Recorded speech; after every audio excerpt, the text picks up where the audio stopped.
Well, hey, how's it going over there? How you doing? How are you holding up now through the first few months of 2025? It has been a crazy one. It's been ups, it's been downs. I think if you are like me, you care about investing in stocks, or maybe you're a trader, we kind of attach a little bit of who we are to how well our stocks perform, I think. Even if we don't want to, even if we're just cool as a cucumber, I think sometimes we'll look at our stocks or our ETFs or whatever and maybe be disappointed if they go down, a little elated when they go up. No, I don't know the next hot stock. I saw a headline in one of the YouTube videos today like, this is the next Palantir. Well, I'm never going to know the next Palantir or the next NVIDIA. And if anyone tells you they know which the next 10x stock's going to be, just ignore it because nobody knows. One of my viewers, Logan, put a nice comment under one of the videos, maybe it was a month or so ago, and he said, I don't come here to this channel to get your ideas on which stocks are exciting. I am here for you and kind of your temperament, your way of kind of taking things in stride and not getting too worked up as far as investing goes, keeping calm, keeping cool. So what I want to do is focus a little bit on that. Being good at investing or trading or whatever it is that you do in the markets, I think it all comes down not to not feeling emotion. It's not about like being a robot, but it means how do you carry on in life as someone who wants to get a better return on your money than you can get in like a money market account or a savings account, high yield, whatever. How do you get that? How do you reach for a better return, but not feel bad when you make a mistake, not feel that sinking feeling like, oh my God, why did I do this? I just lost money. So, nobody really has an answer, but I love watching Texas Hold'em poker tournaments. Like I'll watch, not the whole tournament, but I'll watch videos of, like a 5-minute video of some really good hand. And what I've noticed is the really good poker players, they feel those emotions. They feel in these big hands like terror or euphoria, really excited when they have a good hand, really upset when they have a bad hand and there's a lot of money in the... But they're able to play the hand out without giving away their fear or their excitement. I mean, at the highest levels, you got to be able to keep it cool. And I think the same applies to investing. You're going to feel those emotions, but you don't always have to act on them. At the start of 2025, I created this portfolio, and the goal was to see if I could beat the market with a portfolio that I created by myself, investing in about 10 different companies. And the goal was to invest mostly in small companies in a variety of different sectors and try to pick the ones based on everything I know about stock picking that would have the best chance at beating the S&P 500. Things started out really well. At the beginning, my portfolio did very well compared to the S&P. I made a few videos about this. And then the announcement about DeepSeek hit some of the stocks really hard. And then the tariff announcements just crushed many of the stocks in this portfolio. I think there was a lot of emotional selling of stocks during the past couple months. I somehow took some of it personally, like it was a reflection on the stocks that I picked, but I didn't sell any of them. And this is where my own way of thinking about stocks and investing helped me. Every month on the first of the month, I just bought equal amounts of the 10 stocks. And this is a temperament thing. I decided at the beginning of the year, every month, first of the month, to buy. And it's just like practice. I just do it. It's like, when I say practice, it's like a practice of mine. It's something that I've challenged myself to do, just like, maybe exercising or eating well or anything that you do and you want to be consistent about. Sticking with it has actually been really helpful because when the prices of these stocks went really low, and we're talking about buying stocks in March, buying stocks in April, I got into some of these positions at really low prices. So I'm just going to give you a little overview, okay? So far, this portfolio, I'm calling it the II portfolio. More on why I call it that, but let's just call it that for now, portfolio. The total return is negative 0.51%. So right there, this is actually the best it's been in quite a while, because it, like I said, was very far down. I think this was about negative 18 or negative 19% on the year at its low point, but it's really come back strong. And all right, try to show you this without the glare. And as a little comparison, okay, I think most everyone who follows this channel has probably seen Tom Lee, the analyst who stock picker, and he's got a team at Fundstrat, and they run a portfolio called the Fundstrat Granny Shots US Large Cap ETF. And their return so far this year, and this is as of May 1st, 2025, is negative 4.62%, and that's GRNY. And then another benchmark here would be the S&P 500 ETF, that's VOO, which is minus 4.65%. So as you can see, Tom Lee has managed to deliver a return that is essentially the same as the S&P 500. My return is about 4% over, but I wouldn't make too much of a big deal about that because, as I said, I trailed most all stock portfolios during the last couple months, and it's just, during the last, I'd say, 2 or 3 weeks that the stocks that I own that got crushed have kind of come back. They've rebounded. So let me tell you a little bit. I'm just going to show you guys some of the stocks. One of them is VST, which is Vistra Energy. And I've talked about these earlier. The return on this so far is negative 0.75%. It's not really that important what this has returned, but I just want to show you a few of the stocks I've invested in. And I've revealed these in some earlier videos. The other is VITL, which is Vital Farms eggs. They also do butter, but their main product is eggs, and they're negative 7.51%. Right there, Vital Farms. The other one I told you guys about is STRL, which is Sterling Infrastructure, and the return on that is negative 1.99%. And I want to point out, this is actually the best performer in this II portfolio, Sterling, and it's not because it's negative 1.99.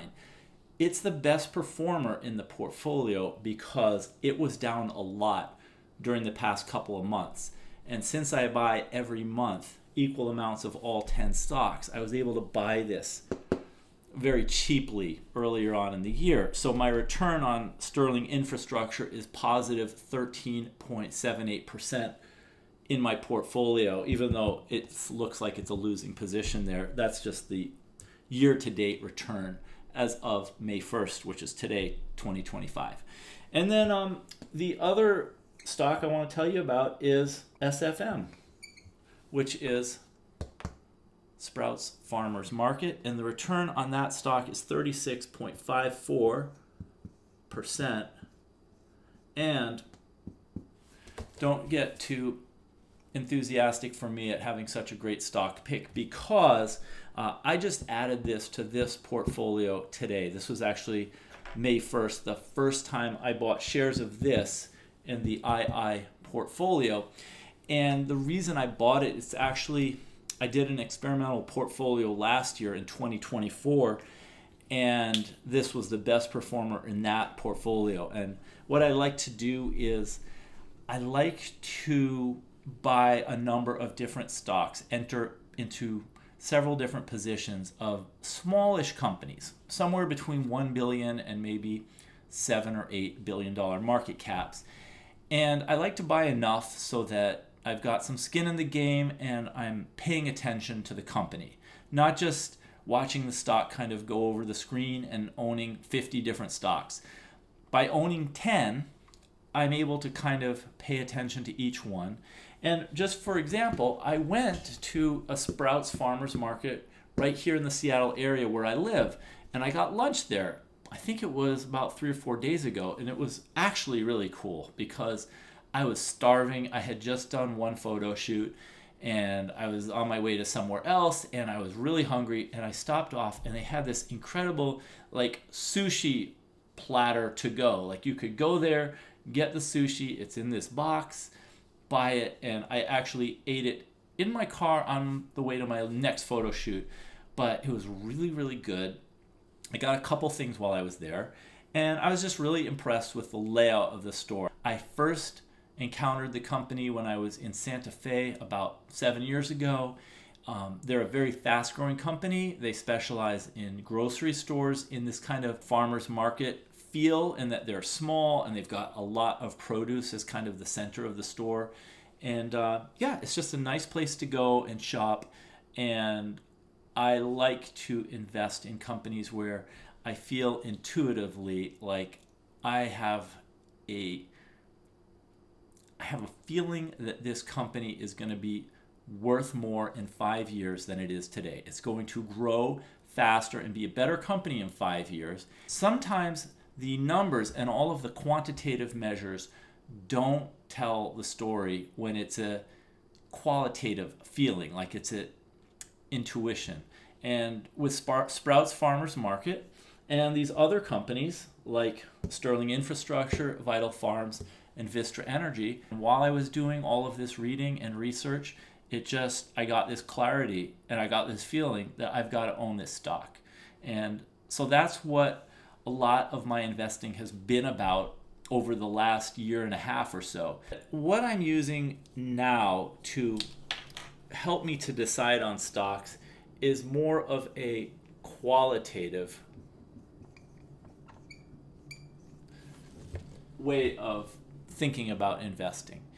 And that's because most of the investing that's taught either in schools when people actually take classes on investing, even when you watch videos and hear people teach you about, is quantitative.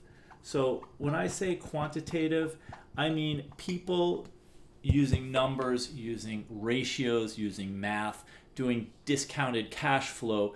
All of that is useful, at least to get kind of a mindset of how to value a company. But I'd say that the quantitative part is just a very small percent. That's maybe like 5% of investing. And the big questions and the important ones are qualitative. And that is the 95% of what's going to make someone a great investor. These are asking questions like, will this company be a better company 5 years from now? It's very hard to say with certainty whether a company is actually going to be better in 5 years. Does the company have a moat? Is it able to stave off competition? Does it have like that durable competitive advantage?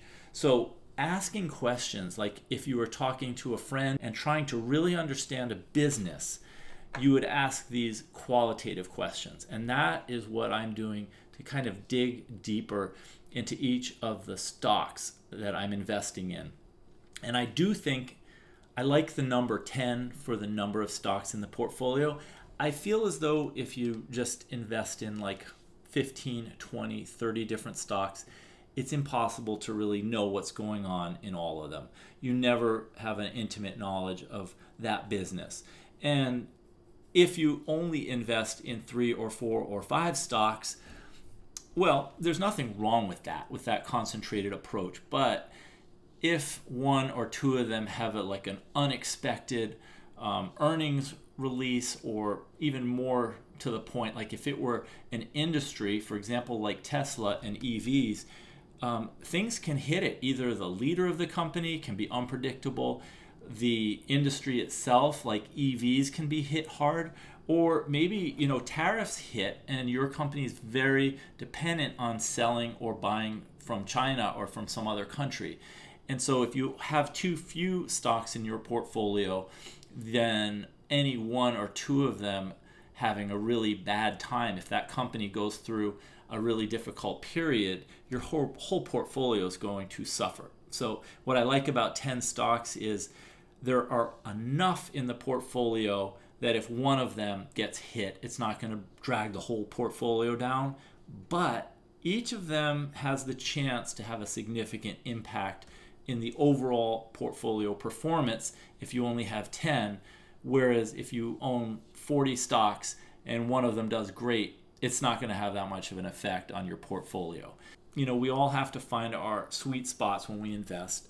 But I just wanted to share this with you. Of course, this is not financial advice to anybody. Everybody has to kind of learn at their own pace. I was listening to a podcast.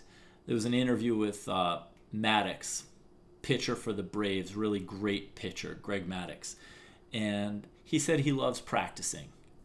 And he said, you know, if you're going to be great as an athlete in any sport, you really have to love the practice, because that's where you get to improve your mechanics. You get to do things over and over and improve little by little by little over time.